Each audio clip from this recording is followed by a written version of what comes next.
What's up, Rock and Roll James? Hashtag PVT's Gold Members Club. And we've got an amazing interview with Joshua Moroles. He's a versatile professional with a strong background in digital marketing and advertising. He's got a marketing expertise, and he's also an acclaimed documentary filmmaker with his work, The Collapse, winning over 18 Best Feature Awards. That particular documentary was about the collapse of the Queen Isabella Causeway. And, of course, he's got some passionate work with artificial intelligence and Bitcoin, and he's actively involved in advancing discussions and innovations within these transformative fields. We're going to talk to him about the Bitcoin stuff. I'm very interested in it. And plus, he's got some creative storytelling and technical expertise that places him on the cutting edge of both the digital marketing industry and the evolving tech landscape. So get ready, man. This is going to be interesting and very informative, and we appreciate you for supporting hashtag PVT's Gold Members Club. Josh, welcome to the show, man. Appreciate it, man. Thank you for having me. Yeah, man. Been wanting to talk to you, bro.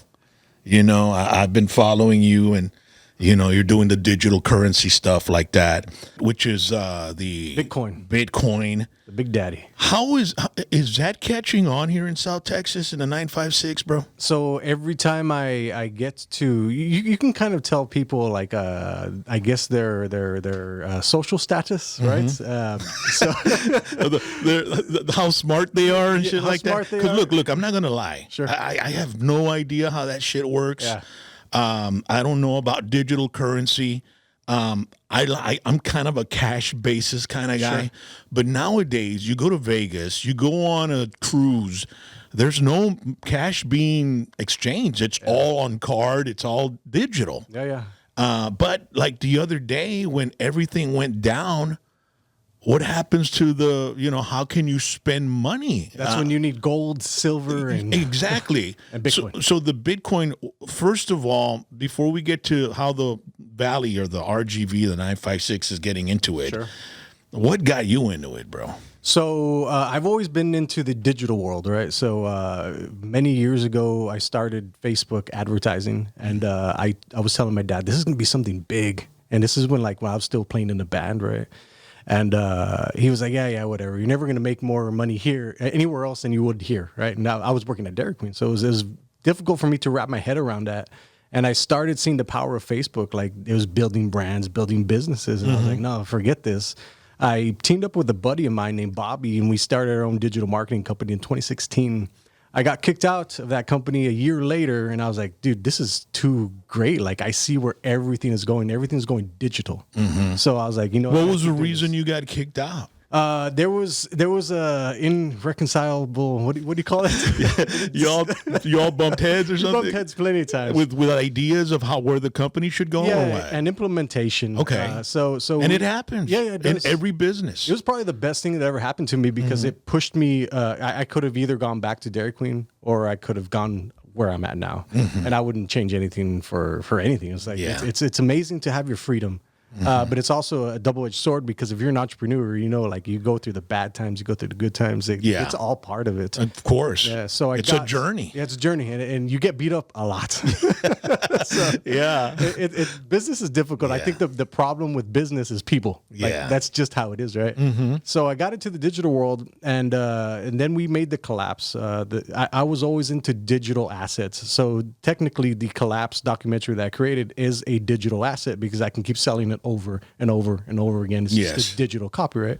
So I was like, that got me thinking, and I was like, you know what? Let me start buying some Bitcoin because at that time, it was very underground, but I saw the power of it because big institutions were getting ready to buy it, and a guy like Michael Saylor owns MicroStrategies, which he buys tons of Bitcoin. He's a billionaire. So I could already see him making the moves to buy Bitcoin every single time. And I'm not talking about $100. He's literally buying millions and millions of Bitcoin, and he's adding it to his stash. So I was like, do what the billionaires do, and you'll become rich. So I caught on early, and I caught on early enough where institutional adoption hadn't taken Bitcoin yet. So I got in before all these huge institutions. Like, if you think about it now, JP Morgan just unleashed 15,000 agents to go sell Bitcoin ETFs. Like, this is going into the market. Now it's going mainstream. An ETF means It's an exchange fund. an exchange trading fund. Trading fund, yes, like correct. that? Okay. So you can buy futures and options, stuff like that with the Bitcoin, right? But it is a way to bring Bitcoin into the markets, because if you think about how Bitcoin works, it's immutable. It's a ledger, digital ledger on the internet, right? And it's not owned by one person. It's owned by all the different computers that are running the nodes for Bitcoin. So you don't have an owner of Bitcoin or a treasury. So everything that's on there, it's one of the most secure networks ever in the world. It's never been hacked. And the government can't control it. They can't control it because there's only 21 million Bitcoins in the world. And America has a stash of them. I think they have like 350,000 Bitcoin. Also, China owns them. Also, Russia owns it. So it's everywhere. It's around the world.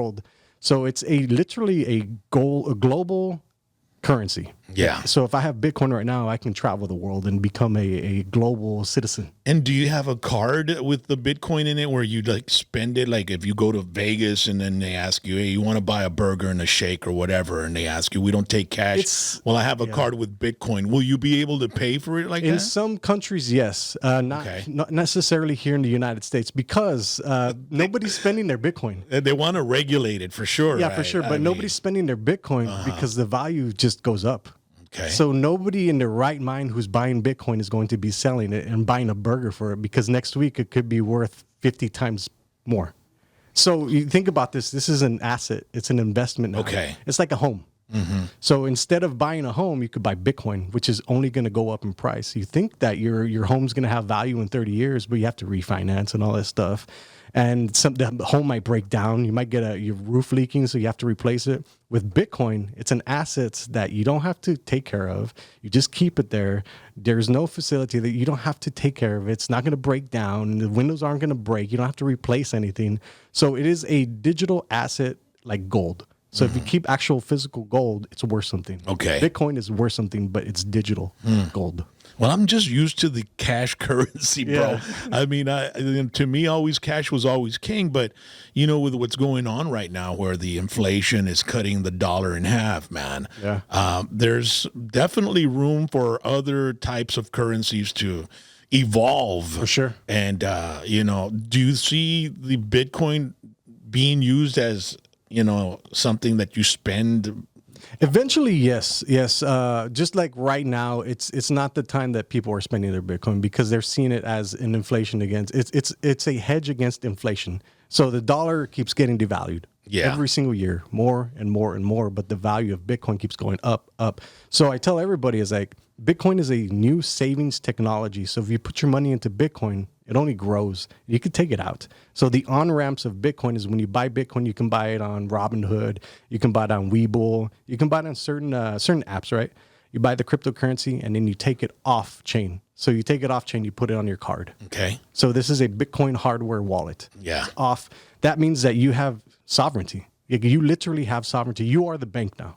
You don't have to answer to anybody. If the bank says, hey, sorry, you can't take out $10,000 today, you can only deposit $5,000 today. There's nothing like that with Bitcoin. So millions and millions and billions of dollars are being transacted every single day with Bitcoin. Is there the chance of being hacked and taking on somebody taking all your Bitcoin? Yeah. Oh, yeah, definitely. When you have your Bitcoin off exchange, you are the bank. So if you go to the beach with your Bitcoin wallets and you leave it in the ocean or it falls out of your thing, you're screwed. Yeah. But it gives you self-sovereignty. Like you're not taking gold to the beach. I lose shit, man. Well, you're not taking gold to the beach. Yeah. So you're not taking your gold coins. We need a backup card. Yeah, there's no backup card. Once it's gone, it's gone. Like you're screwed, man. But that shows you like the power of self-sovereignty. Like you have the power to literally travel anywhere in the globe that accepts Bitcoin. So if you have a passport, you have Bitcoin, you can live anywhere in the world. This is global citizenship. It's crazy. Like think about that. You are a global citizen now. You're not tied just to the United States. If you can't travel the world, like because you have to change currency and stuff like that, if they accept Bitcoin, you become a global citizen. Yeah. Like that's powerful. Wow. Will they ever accept global, the Bitcoin at HEB, you know? I'm sure you can buy Bitcoin at HEB because they have the ATMs, the Bitcoin ATMs. Wow, I didn't know that. I haven't even seen that. Yeah, it's interesting because you trade your cash for Bitcoin for a premium. So you have to pay a premium to trade your money, your actual money, to Bitcoin. Man, I'm really behind on this shit, We think about a lot of people that get paid in cash. Yeah. A lot of people get paid a lot of money in cash. So you can transfer that money into Bitcoin. I'm not saying this because that's probably, I don't know where you get your money from, you know, whatever, but you trade it in for Bitcoin and now it becomes Bitcoin that you can trade back into cash that goes up in value in the future. Are criminal organizations like 100%. That's how it started. Yeah, because I saw a show called Queen of the South, and towards the final few episodes, they were doing that in like France or Italy or some other country, and they were just like exchanging Bitcoin for drugs and stuff like that. Well, think about this: what has been used more for manipulation? Like you give judges and court people money, American money. Yeah. So it's the same thing. People use it for drugs. They use it for whatever, but they've used dollars to bring down the system more than anything else. Yeah. So I don't think Bitcoin is just another thing that they're using, right? But money is the main thing, like actual dollars. So it's no different. What about the taxing on it? Like, is you the get a U.S. capital, taxing? for sure. Once you sell your Bitcoin and you make your money off, you're talking about like 30% tax on that. So if you keep it on there and just let it go up forever, you take certain little amounts out, like you're beating the system. A lot of people use credits only, and they use their Bitcoin to buy. Like they storing Bitcoin more and more and more, but they're using credit cards. They're using the system to be able to live in the natural world or the world that we're living in now. Yeah. But they just buy Bitcoin because it keeps going up in value. That's incredible. That's something I really got to look into. And I'm not much of a stock guy or a stock trading Bitcoin type is of the guy. safest thing you could do because you literally just buy it and it goes up.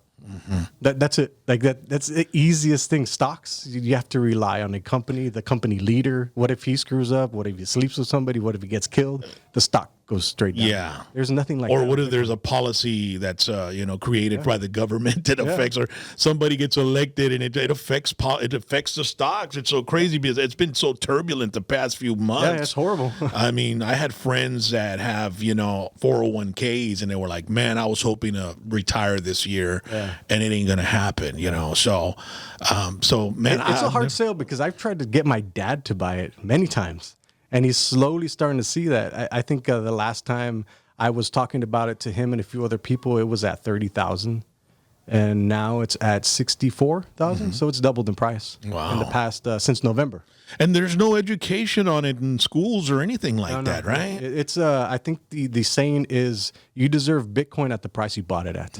So whatever you bought it at, that's what you deserve it at. Yeah, that's something that I honestly think that I wish they would teach in school. Is like how to budget how to budget. That doesn't happen. how to trade stocks, stuff like that, man. I mean, they don't teach that in school. No, they're very high paying skills that you can do, like stock trading and options trading. They're okay. So I joined a options trading group a few months ago, probably 3 months ago, with a guy from Atlanta, and it was a large investment. It was a $6,000 investment that I paid to get in there and get into the group to learn how to options trade. I've lost $7,000, but I've seen people in the group make $28,000 from 8:30 to 9:30 in the morning.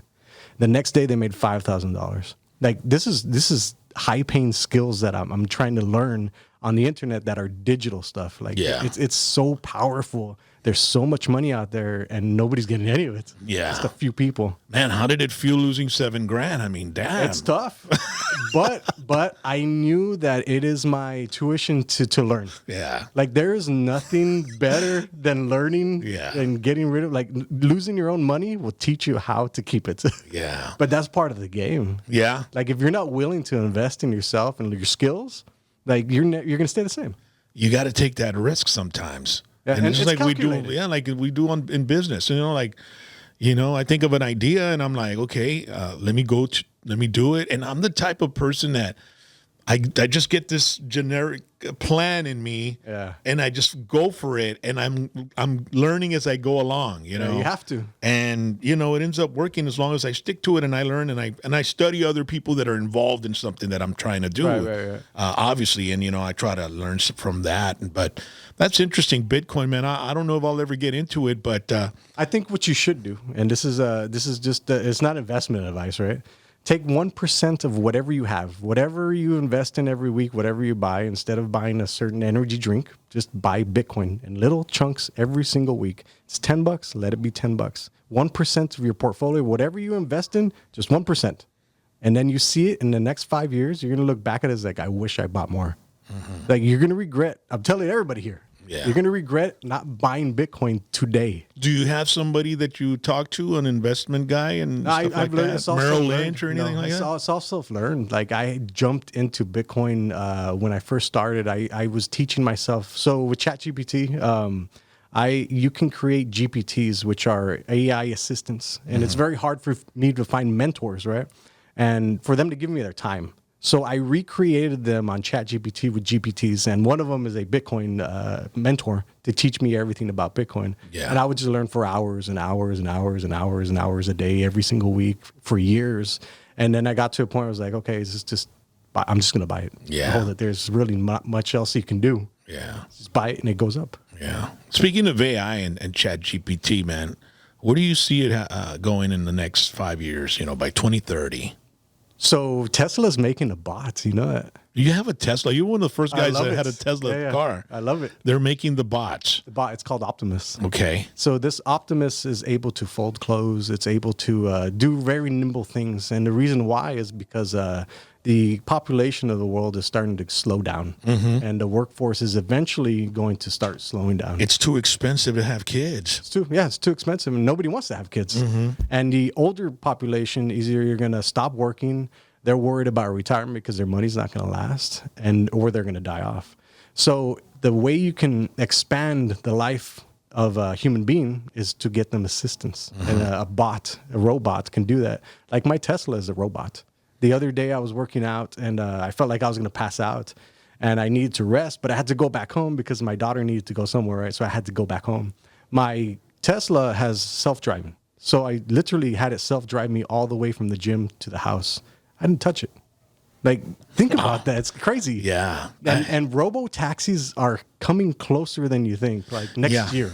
Yeah, there's going to be some sort of network that, takes care and handles all the vehicles, and they connect with each other. It's awesome. And but then again, you talk about the hacking and stuff. Your car can get locked, and for sure. And then it was like there's a certain, they were talking about the idea, like if you have a warrant and you get in your car, it's gonna lock up and take you straight to jail. I think we're like 10 years off from that, so you still got time. Yeah, dude.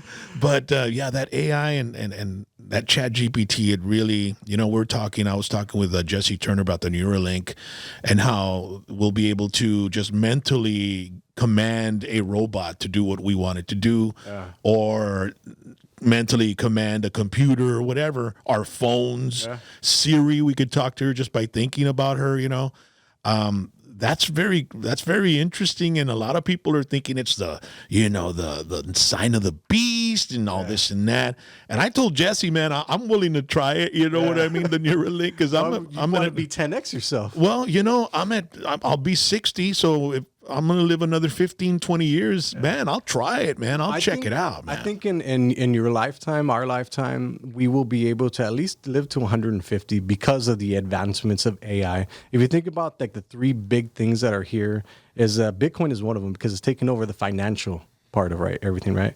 AI is another one. AI is the answer to the aging population of the world. So if you put out more AI, you put out more bots, it's slowly going to start pushing out people from the workforce because they do very repetitive tasks without complaining, without yelling, without doing. They just tell it and it does it 24/7. And they'll never get carpal tunnel syndrome or anything like that, or repetitive motion on the elbow and shit. And then the third one is generative medicine. So you'll be able to live longer with the advancements of AI. Like there's the meshes out that go out right now that literally use your own skin to be able to heal yourself. Like that's here. Like you'll be able to live longer, have a better quality of your life. And then the financial section of everything is also going to change. Like these are huge things that are happening in our industries in the world. Yeah, like nanobots. I mean, they were talking about the guy that created the speech to text. Yeah. He had said that we'll have the ability for immortality by 2030. Yeah. Would you want to live forever? Why not? You would? I want to don't see think my so. grandkids, and you know, I mean, I think I'd get tired of I'm already tired of people. well, I mean, my brain never slows down. Yeah. I'll be doing something, you know, at the age of 120. I don't about 500. I'm going to the gym. I'll be right back. You know, I mean, I'm an active person, and my mind's always creating. So I mean, I think I'd really like it, and then if I have the accessibility to be able to do it at an easier pace, I mean, why not? Yeah, you'll be able to do that in a lifetime. If you're able to live at 150, you will probably have a body of like a 50-year-old. Yeah, and I want to be able to, you know, drive the interchange and far, you know. 100 years from now. Yeah. By the time they finish it, and then they want to build an expressway like north of the valley all the way to the island, you know, and another bridge. And I mean, if I die in 15 years, I'll never get to enjoy that, you know? Yeah. So there's a lot of things that I want to be around for. I think by that time, too, we'll be like an interplanetary species going to Mars already with SpaceX. You never know, man. I mean, would you go to Mars? Well, if I could afford it, you know, because I know there's probably going to be some elites in that, you know, I don't know. I don't think any elites would go. Like the people like Bill Gates and all these people like Jeff Bezos, I don't think they'd ever go to Mars. Well, they got it good here, man. Dude, if they can make money building a subdivision of homes over there, you know, it's like the guy, that billionaire that died in that capsule going down to the Titanic. I mean, these guys, they want to do something. They've got so much money, and why not, you know? Try different things. Yeah. So, and, you know, I honestly think I'd try it. I mean, I'd go take a trip over there, but you got that Neuralink. You've got the that'll make it, you know, the immortality aspect of it. So I'm just really excited about where. And then a lot of people are worried about it. I think they should be worried. Yeah. And the reason why is because you're about to see the amount of scams and fraud from AI that is going to be unleashed into the world, especially in an election year. Like, think about how many times you look at content now and how much of it is it fake? Like, it looks real. Mm-hmm. Like, I literally have the tools right now, the AI tools, to take your voice from this podcast and make you say things that you have never said before. Yeah. There's also a program where I can get your mouth to move that say anything. Like if you want to talk about Trump, I mean, stuff There's like that. apps that do it. Like it's here. I got sent a video of Joe Rogan talking about my show. That's crazy. You know? And I was like, and I mean, I can tell it's fake, but you know, you have to have that critical thinking mentality and be skeptical about everything. That's what I tell people. You have to be skeptical about everything you see. You have to really, really look into it because there's going to be a lot of misinformation, disinformation, and Spam all that and kind of fraud. stuff. Yeah. And along with that, you know, you've got the hacking, you know. If you're, you know, involved in any type of computer stuff or anything like that, or if that, like, as far as I'm really afraid of that stuff. Like, I have a bank card and I never got it going. I tore it up. I have a debit card. I pump money into it and I'll use the debit card because if they hack into my Cash App or whatever, they're just going to take whatever's in the debit card and they're not going to clean out my bank account. Right. But, you know, that's something that's very real as well. For sure. And the thing about it is the hacking that just happened a while back, AT&T. Yeah. I don't know how many, 1 billion or something like that. People got their that's crazy. information taken. The government got hacked. All these. It's here. Yeah. So we're going to get to a point, I think, where nobody's going to be who they really are supposed to, or, you know. Online. Well, that's why they started with the Facebook and Meta and the Instagram and X now. That you buy the actual page. Like, this is your identity. You get the star. That's the reason why they did that, because they knew that once they started unleashing AI, for example, 2-3 years ago, Facebook got rid of 10,000 people that worked for them. They replaced them with AI. Now you're seeing all the AI spam. If you run advertising on Facebook and Instagram, you're getting spammed every single day by people that are sending you a message that you have violated the terms of service, whatever. Yeah, like it happens every single day without fail. And there's bots out there that are calling people every single day until their salespeople jump on. So that's the amount of spam that's going out, and it's gonna wreak havoc into the world because most people aren't gonna know what's real and what's fake. Yeah, it's like the other day I put a contest on my page. I like to, I had some Chris Stapleton tickets, so I said, hey, give me a number 1 through 50 and share, and I'll pick a winner. And I'll look like 2 hours. I gotta constantly keep looking at the people that are, putting a comment. Yeah. And when I hit the newest and they come up, they're spam, bro. Spam, yeah. Telling them, hey, you're the winner. Congratulations. Click this link and give us.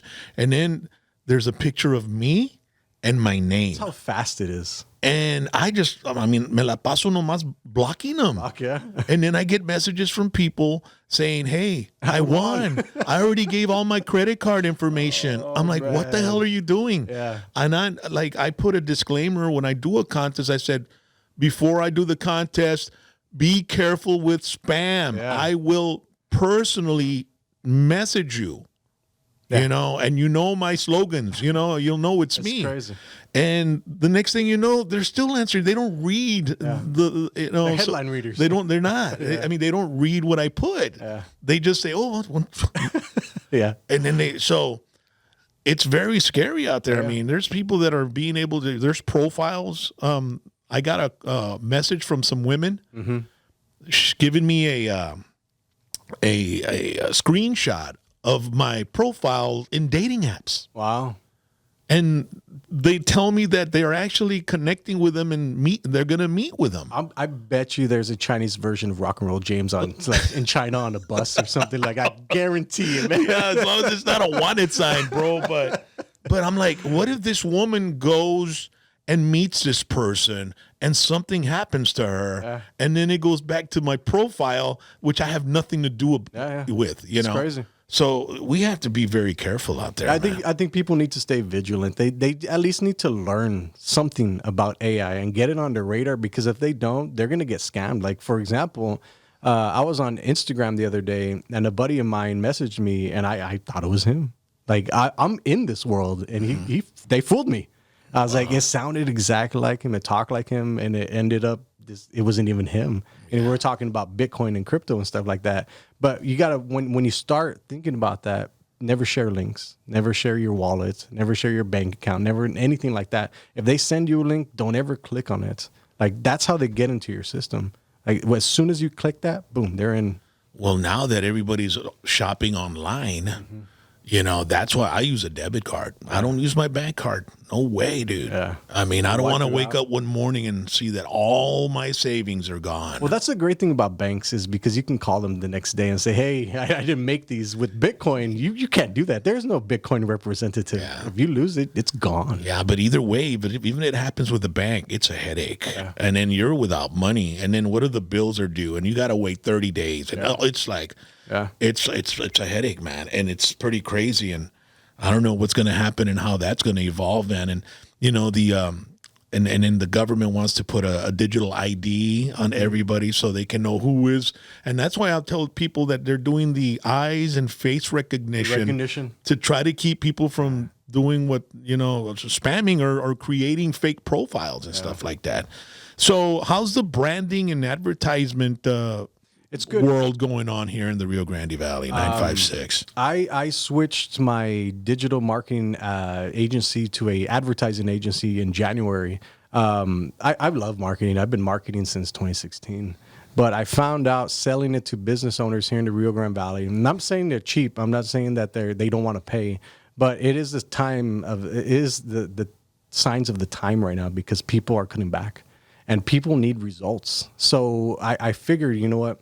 Instead of marketing, which takes about 3 to 6 to a year of just consistent marketing to be able to get your message across, and maybe you're getting customers in, the advertising on the other side gets immediate success. So if I turn on an ad today and I get them a compelling ad, in the next 2 hours, I'm already getting leads and engagement and awareness here. So I switched it out because I saw that business owners needed immediate results, because the statistic is 10 to 12 million businesses will close every single year. If we drive down the street here, how many places are empty? How many places keep closing their doors? It happens every single day. It's kind of heartbreaking, and it's hard to see because I know a lot of business owners, and a lot of them have gone out of business. But the truth is, like, it is who survives the longest. Like, and it's sad, but that's. And if you're nowhere to be found, as far as advertisement is concerned, I've always been a strong believer in advertisement. Even with my band, when I started in 2011, I was buying ads on newspapers, radio. I was doing 1 minute commercials with my music of my band on bottom on KTEX. They wouldn't play my music, of course, and I'd listen to it and I thought it was compatible, but I've been in radio and I know how that works. Right. And so I told my wife, I said, you know what? I'm going to buy some advertisement at KTEX for the song Mama's Prayer. She goes, okay, cool. So what I thought to myself, okay, I'm going to do 1 minute and I'm going to flood the weekend because it's cheaper. And I'm going to put a minute of the song, and at the beginning, the latest from Whiskey D, Mama's Prayers, boom, boom, boom, boom, the song. Then it goes into the first verse, it goes into the chorus, and then it goes back into the second verse, and it fades out, and then at the end, that's the latest from Whiskey D. Get it on all streaming platforms. Yeah. So I hadn't told my wife my strategy. So we're driving in the car, and I'm listening to the radio, and the commercial comes on. Hey, check it out, babe. And I put it on. The latest from Whiskey D, Mama's Prayers. Mama's coming down. Like 30 seconds into the commercial, they're playing the whole song. I'm like, no, they're not. But it feels like they are. Right. So the perception is they're playing rock song on the radio. Yeah. And I'm sure the program director there hated me for doing that, but and I did the same for New Braunfels. There's a little station in New Braunfels that I found because I researched radio stations. There was an Americana station. I bought ads there, and I bought them from 5 to 9. And I-35, man, what are people doing on I-35 at 5 in the afternoon? It's like bumper to bumper. They're in their car. They're listening to the radio. This was 2012, so, the streaming stuff wasn't really big yet. Right. Next thing I look at my TuneCore, all my numbers are up in that area because I was hitting Austin and San Antonio. And so, I've always believed in advertisement. 100%. Now, what's the best way to advertise online? Because, I've boosted some stuff on Facebook and I'm not getting the results I used to get back in 2014. I'd put a YouTube link and I'd boost it. And I'd take a screenshot of how many views I have on that video. And then I'd look at it like 3 days later, and they were significantly more views. And I was like, okay, wow, it works. Yeah. So I started pumping. So I created a monthly budget, which is what I tell everybody. Yeah. You got to start a monthly. If you got a business, you need to have a monthly budget for advertisement, no matter what. Yeah. Whether it's $100, $30, figure it out.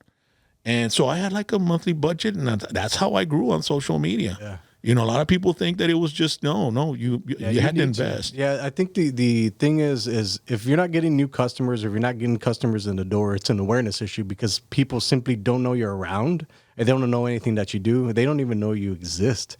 So I specialize in Facebook and Instagram advertising. And the reason why I specialize in those two is because everybody in the Rio Grande Valley uses Facebook and Instagram. I don't care who it is. Like, everybody uses Facebook and Instagram here. I've proven it over and over and over again. So I can find your customers on Facebook and Instagram, but getting them to take the action that you want to is a different story, because now you need to create either compelling content, and you also need to tell them what to do. So do you want them to take an action? Do you want them to watch a video? Do you want them to leave a comment, engage? You want them to message you? Yeah, you want them to become a lead. Or do you want to lead web traffic to your website? So the main things that you can do with Facebook and Instagram advertising is create awareness for your business. Tell everybody, hey, I'm here. This is what I do. We're located in McAllen. You can create engagement, which helps create new customers, reach old customers, and then rekindle the relationships with the lost ones, right? So an engagement ad is somebody that's going to like, comment, share, watch a certain video to a certain point. And then a lead ad is they become a lead. They send you a message, direct message. This is who we are. Reach out to us. Give me your phone number, email address. And then the fourth one is to be able to lead traffic to your website, because in the digital world, the website is your home. And this is where everybody can go. That's your piece of the internet. So, for example, I tell everybody this, that especially politicians, buy your URL name. whatever it is, like joshuamoroles.com, buy it. Because I can go to GoDaddy right now, buy your name, and then put a bunch of fake information on there, run ads to it, and then create bad reputations. Yeah. Like this is the part of advertising and marketing that people don't really understand. There's bad characters and there's good characters out there. The same thing with AI. There's ethical treatment for AI, and then there's people that are going to use it for bad stuff. Same thing everywhere, right? So that's why I tell everybody, especially if you're a politician or you even think about running for politics in the future, just buy your name URL at .com. You need it because you're whenever you go up against your opponent, they're going to buy it, and then they're going to do that same strategy and lead traffic to it, and then create bad press for you. Yeah, like it's crazy. I've bought I don't even know I don't have a website for rockandrolljames.com. I own it. Yeah. Hashtag PVT.com. I own it. So that's your piece of the digital world. And you got to pay every, GoDaddy every month or every year, and everything. But, it keeps me like, okay, whenever I decide to build it, I'll build it and nobody else will have it where I have to buy it off of them. Yeah, yeah. So, for millions of dollars. Yeah. Like, you really want this? It'll cost you $1 million. Yeah. But it's interesting, like in the advertisement world where you can be talking about a certain product and then you open your phone and there's an ad that pops up on the social media. Yeah. Like they're listening. You know, for sure. They're listening and they're watching what you're looking for, searching for on your website, or not the website, but like Google. When you're scrolling, when you're searching for something. Because I was talking about a motorcycle, and then I get Indian come up, you know, and stuff like that. So I mean, that's really good for advertisers. Like anybody right now that's listening to this can go to facebook.com/ads manager and use the exact same tool that I use to advertise for all the businesses that I work for. I just don't think people know about it. Like if you knew that you had one of the most powerful advertising tools in the world at your hand, like it gave the power to the business owner now, because now they can control the budget. Now they can control the narrative that goes out about their business. They don't have to go through a third party person that's going to take a cut and then maybe come out with a crap product that's going to be showing at a certain time in the morning when nobody's even awake. Yeah. Like this gives the power back to the business owner. If you go to facebook.com/ads manager, I tell everybody this, facebook.com/ads manager. It is one of the most powerful tools in the world to push your business. And there's a learning curve to it, of course. But if you take that tool and you learn it, you can make money literally in the next 30 minutes. That's how powerful it is. Yeah, that's crazy. And what about TikTok, man? Do you do anything with TikTok? Yeah, I just started running ads for Anime Fiesta. They own also South Texas Comic Con. Ramsey, big shout out to Ramsey. He believes in the advertising world too. He always spent money in radio, and he's seen TV, and now we're going into the digital world where we're pushing out Facebook, Instagram, Spotify, X, Google, YouTube ads, and TikTok ads. The reason why we're doing that is because he wants to saturate the market to look like he's everywhere. If you think about, you run awareness ads on all these platforms, they're dirt cheap. I run awareness ads, and awareness ads is just you're scrolling through social media and your ad pops up, right? You're getting each view for half of a penny. That is dirt cheap. Like, where else can you reach somebody for half of a penny? The problem is that people try advertising for a month. They put in a budget, $500, $1,000, and then they come back and say it didn't work. It didn't produce anything. The reason why is because they're not doing it consistently over and over and over and over again. And they're not putting them to be able to take an action. Like, what are they doing? You're just pushing out boosted content. You need them to lead them to your website and then retarget them and then keep them in front of them over and over and over and over again, because they're not buying from you. They're going to buy from somebody else. Yeah. Like, why not you? And you're forgotten in one day if you stop. You actually taught me that. Yeah. I think you said at one point, if you're gone for 2 weeks on social media, like nobody remembers. It's true. No, it's really Scary. crazy. Yeah, because there's a bombardment of advertisement that is being pitched to every human mind. Yeah. And there's just so much. And the same thing is with music. I mean, you release a video and they'll watch the hell out of it for a couple of days and then it slows down. Yeah. Why? Because they found another video. Yeah. And they found 10 other videos. If you see 20 videos in one shot, by the time you get to the 20th, you'll already forgotten about the first one. Yeah, for sure. So, there's just so much information. And it's bombardment. Yeah, before it was a lot more controlled. The record labels, they would pitch out whatever, and then little by little they would leak out little songs and singles and shit like that. Now it's like you see Metallica, they throw out the whole damn album with videos and everything. So, the marketing and advertisement and branding has really evolved into something different than what it used to be when it was just print, television, radio, and billboards. Yeah, it gives a regular person like me an opportunity to like compete. Because you think about that before, like if you were to buy advertisement, you'd have to know people in the industry. Yeah. You'd have to know certain people, like, can you play this at a certain time? Well, now this social media has leveled the playing field because never before can you build a brand about yourself. So now if people know me as a digital marketing advertiser or documentary filmmaker, I go travel to Austin, somebody sees me, I take that brand and that skill set with me every single time. Nobody can take that from you because the only way you can build a strong personal brand is through education, information, and or entertainment. So if you're entertaining people, you're 100% going to build an audience. Yeah. If you're educating, you're going to be building an audience. If you're informing them, you're like the news. So you become your own person, your own brand, and you get to take that anywhere. It's awesome. Yeah, you know what's crazy is like it used to be where just Hollywood celebrities were the only ones that could be influencers. Yeah. And now anybody from La Pulga can be an influencer. I find that the most fascinating story about Bronco Napa. Yeah, dude, it's fascinating. Yeah. And people just, I mean, even though they hate him, with the really, I tell people, it's like my grandma watching her novela because she hates the guy that's in there. Viejo desgraciado, but she won't miss it. Yeah. And I've had people comment to me, no, el Bronco, ay, lo está feo y que no lo aguanto.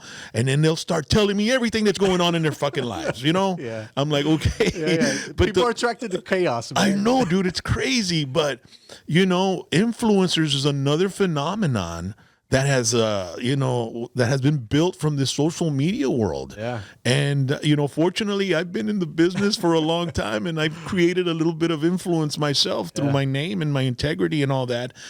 Do you ever use any influencers or do you ever recommend any influencers to any of your clients? No. And the reason I don't is because a lot of them don't know how to price themselves. I've tried to work with influencers in the past and I ask them, what are your budgets? I'll ask everybody, like, what are your budgets so I can see if I can afford it or if I can put you in something that I can probably use you for. And a lot of them will say like $200 for something and then someone will say like 10 grand. So there's a huge disconnect where a lot of them don't even know how to price it. Right now you can buy an hour and a half of Bronco 956 for $500. Yeah. So if you think about that, like he has a big pool and there's a reason because and like you were saying that people talk so much trash about him. It's sad to see it because you go to his page and you see the comments on there, like people are bashing him like but they're seeing what he's doing. And if he's at a restaurant showing a delicious plate, chances are they're hating on him, but they're going to like on that. Yeah, they're going to try it. They're going to say, hey, donde estaba Bronco el otro día? You know what I'm saying? He had a fucking awesome. Tried this. This could try it. Yeah. It's like that. It's really crazy. I mean, the thing is no matter what kind of comment you get, as long as people see what's in the comment or what's in the post, that will influence them to, go try it out or something like that. Yeah, no, so to answer your question, I've never used influencers. I was gonna hire Bronco 956 for something that I wanted to do for clients of mine, but it just fell through. So I haven't had a chance to use him yet, but I'd love to. Yeah. Like, I think it's so fascinating. Like he's part of the RGV culture. Like there's nothing that screams that we know our culture better than knowing the people in the community that are making the culture big. Yeah. Whether it's good, bad, people think it's bad, whatever, like they're seeing it. Like it's just one facet of the Rio Grande Valley. Bronco 956 is one facet. Yeah. There's many of us. There's a lot of people that are influencing the Rio Grande Valley. It's just growing. I kind of liken it to like we're like Las Vegas, but we have actual characters, like not like Spider-Man and Elvis. We have like Bronco 956, whatever. Like we're mini Vegas, but like we're legit. We got real people, man. Yeah, man. Yeah. No. So the documentaries, you got the collapse, and you had another one, right? Yeah, Conquista. Is that one out already? Yeah, that one's out. Actually, it was over a year ago that we released it at Cine El Rey. This documentary is about an artist from Edinburgh that spray painted over $78 million Pablo Picasso in Houston, fled the country for 6 months, and served 2 years in jail. We told that story, and the reason why I decided to jump on that story is because after the collapse, I didn't want to be a one-hit wonder. And you know, with the collapse, it's a very powerful story. Yeah. Even my mom was like, "You're never gonna top that. You never." I was like, "Thanks, mom." It's like it's like the first Rat album or something. Like, you're never gonna top Rat. You know that. Yeah, And it's I was tough. like, you know what? I have to try my hand in being able to storytell, because the industry I'm in, it's storytelling. Like, if you tell a good story, it doesn't matter if the camera sucks or the angles suck, whatever. If you tell a good story, the story is going to sell. So I wanted to accomplish that with Conquista, is tell an engaging story about an artist that did this crazy thing, and then he served jail time. He went to all this stuff. I just wanted to make sure that I was able to tell a story in an engaging way that was able to win awards again, because it sucks being a one-time wonder, right? I won 18 different awards. Me and Rob won 18 different awards for best documentary with The Collapse, and then we won 8 again with Conquista. So I proved it, and now I kind of retired from the documentary. So is it too much work? Is it a lot of work? Well, it doesn't pay. It doesn't pay. That you put your heart and soul into 2 documentaries that took about 4 to 5 years out of your life. I mean, they're amazing. It's an amazing skill to tell stories, right? You learn how to make documentaries. You learn the facets of where you're going to submit it, who's in the industry. But if you're not doing that full time and making at least 3 to 4 documentaries a year, you're not going to make money. Wow. It's a passion project. Yeah. So you got to have time and a lot of money to be able to invest in yourself to make documentaries. Yeah, because I see a lot of documentaries, and you know, I always wonder, I mean, if they get paid or they don't get paid, or how they make money. Because, you know, that's another thing that's been affected with the YouTubes and this digital era, this digital age, is that a lot of work. I mean, Hollywood's getting affected so bad, especially with AI, you know, and the Writers Guild, you know, they had you know, they were picketing because they wanted to renegotiate their contracts, to where they don't want AI to be a part of it, but it's inevitable. That's inevitable. You know, everything. And I see in the future, you know, a movie with one of the, you know, actors that died a long time ago, John Wayne. Yeah. You know, they'll be able to recreate John Wayne and Elvis and all these people through AI. Yeah. And Tom Cruise can make movies even after he's dead. Yeah. Sylvester Stallone. Hugh Jackman's already going to be playing Wolverine when he's 200. So then the money made from the movies has to go to the estate of the actor or whatever. But,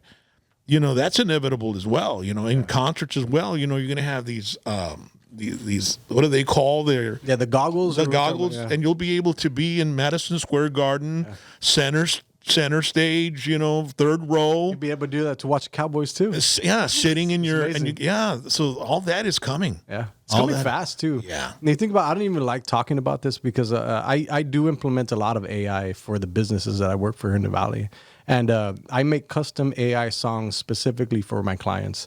And if you go to Sora.ai right now, anybody can go to Sora.ai right now. You can create a song that is 100% country, reggaeton, whatever, in English, Spanish, based off of some words that you input it. So if I want to make a song, an uplifting song about rock and roll James in the key of F with a male singer talking about this is the best podcast in the world, like it'll pop out that song in the next 30 seconds.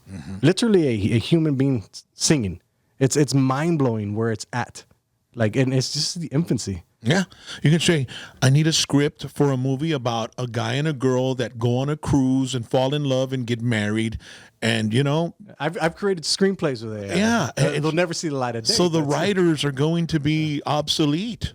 You know? I think the saying is AI is not going to take your job. It's the person that learns how to use and implement AI. And I am that person that is implementing AI. Well, going back to the robots and, you know, the population decline, and, you know, robots are going to end up doing the jobs and the writing and all that stuff.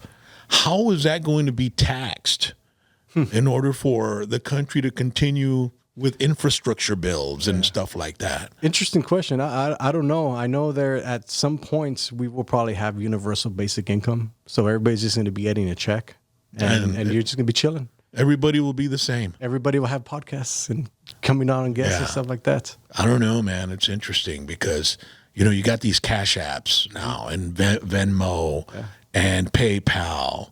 So all the money you're receiving and you're spending is digitally recorded. Yeah. Digital footprint. And I tell people one of these days they're going to go into your Cash App and they're going to say, that's why they're hiring all these IRS agents. Yeah.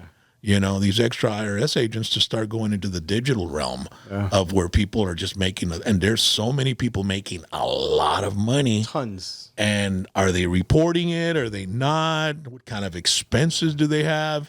I mean, I'm used to keeping receipts. You know what I mean? Like, I add up all my shit at the end. So now it kind of makes it easier for me on Cash App because I know the guy that I pay to do a certain task.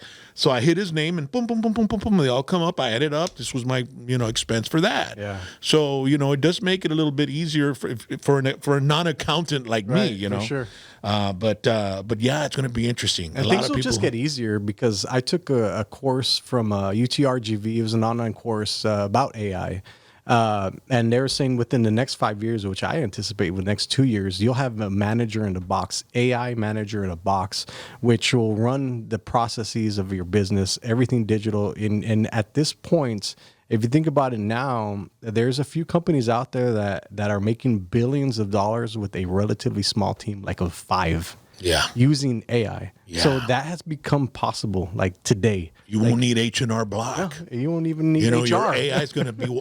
It'll be a tax agent. Yeah, it'll do everything. Yeah, dude. It'll submit it for you. Like it'll take out auto draft from your bank account and send it to the IRS. But it won't be able to cheat, will it? No, definitely not. Unless you program it. Yeah. Hey, man, come on, bro. Give me a break here, I only made this much, dude. You know what I'm saying? But anyway, hey, man, it's always a pleasure talking to you, bro. Man. And I really enjoyed you having the time to come out here and talk to us about everything you're doing in the cryptocurrency and all the advertising and all that. Always interesting to get your take on everything. And I'll keep following you on social media. Make sure to follow you on social media. Josh Morales. Yes, Moroles. Moroles. I keep saying Morales, right? Moroles. That's a very interesting last name. It's an O instead of an A. Yeah. But yeah, man, follow this guy on YouTube. Follow him on Instagram. Follow him on Facebook. And if you need any type of advertising ideas or any advertising help, this is the guy to talk to, all right? Thank you so much for joining us. It's a rock and roll James, one-on-one, baby. PVT. So stomach one time. See ya.